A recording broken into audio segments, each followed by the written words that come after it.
Hey guys, and welcome back to another season of Discovery gold making video. In this one, I'm going to be showing you the best gold farm to do in phase 2 of season of Discovery. Before we get into it, I'd like to say a huge thank you to everyone that has gotten a copy of my gold guide. So the item that we're going to be farming for is the wild vine. Now this was used in a few new things that have came with phase 2, mainly being the Dreamweave gloves and vest and the wild vine potion. You also are going to get a few more items like the Mage Weave cloth and the Flask of Mojo, which also are very good. So we're going to be doing the farm over in Stranglethorn Valley at this location right here. And we're going to be farming the Skull Splitter mobs. Now there's some warriors, there's some casters, they all have a chance to drop the wild vine. Some have a 6% chance and others have a 8% chance to drop them. So you might as well farm all the different kinds of them, and there's a bunch of them spread out around this location. You can pretty much AoE them very easily with a mage, and a lot of other classes can easily solo these guys. They're only around level 40, so any class that can do some damage will be absolutely fine to do this farm. Overall, you can make a lot of gold from this because the price on the wild vines is absolutely insane. And I expect all the way throughout season of Discovery phase 2 for the price of these to stay pretty high and be a very consistent and a good way to make a lot of gold throughout phase 2. As you can see, there is a few big mobs of them, which is perfect for AoE farming. So let's go ahead and loot these up. So you get your Mage Weave, which sells very good at the moment, and there you go, we got a wild vine just there. Now these things sell very quickly. I've thrown up about 20 up on the auction house and I sold all of them within about 40 minutes. So people are definitely buying these and they're selling very good for a lot of gold. So head over to STV and give this gold farm a go and you'll make a lot of gold. When you're doing this, it's really good to be level 40 because the mobs are around level 39 or 40. So being level 40 and decently geared would be the best way to do this. You could come here around level 38 and farm your last 2 levels whilst making a lot of gold.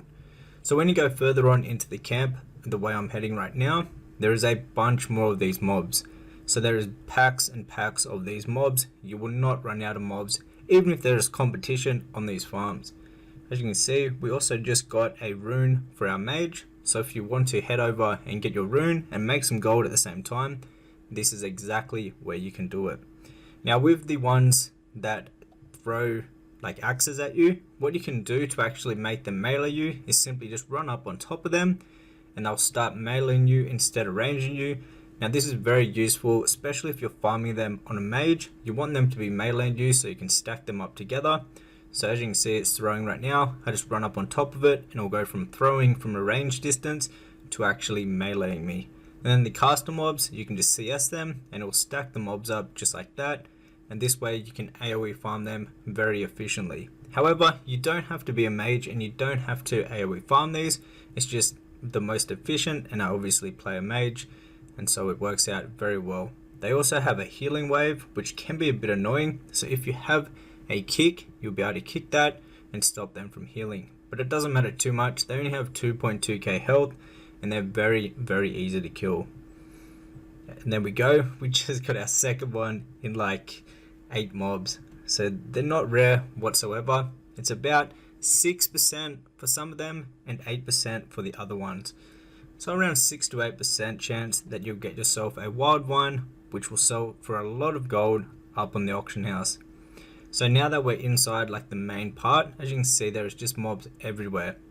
So if you had a bit more gear, you could actually do some really big pulls here, or if you came with a healer, you could probably pull like 10 of these at a time and just AoE farm them down. But I would recommend coming here solo because then you don't have to share the loot with anyone else, and so anything that you farm is all to yourself. On top of that, it is an STV, so this is where the new PvP event is, so you want to make sure that the PvP event isn't actually active at the time. Now the PvP event only lasts for half an hour, so if it is on, I'd recommend just waiting and then coming to do this farm after. For the main reason is that you'll probably get into a lot of PvP action if the STV event is on. Because if you didn't know, what the PvP event will do is it will allow everyone, even the people on your same race, to actually attack you. So if you're Alliance can attack you. It's basically a free-for-all. So I'd highly recommend coming here when the event is not on. But overall, this is a really good way to make a lot of gold. Because we are early to this farm, there is crazy prices on this. Now if you'd like to learn more about making gold in Season of Discovery and all the latest gold farms before anyone else, you can find that in Season of Discovery Gold Guide, which will be the link down below in the description box. You also will get access to my private Discord where we help each other out with the gold making and flipping and all different sorts of things related to gold making. So the next one, guys, take care.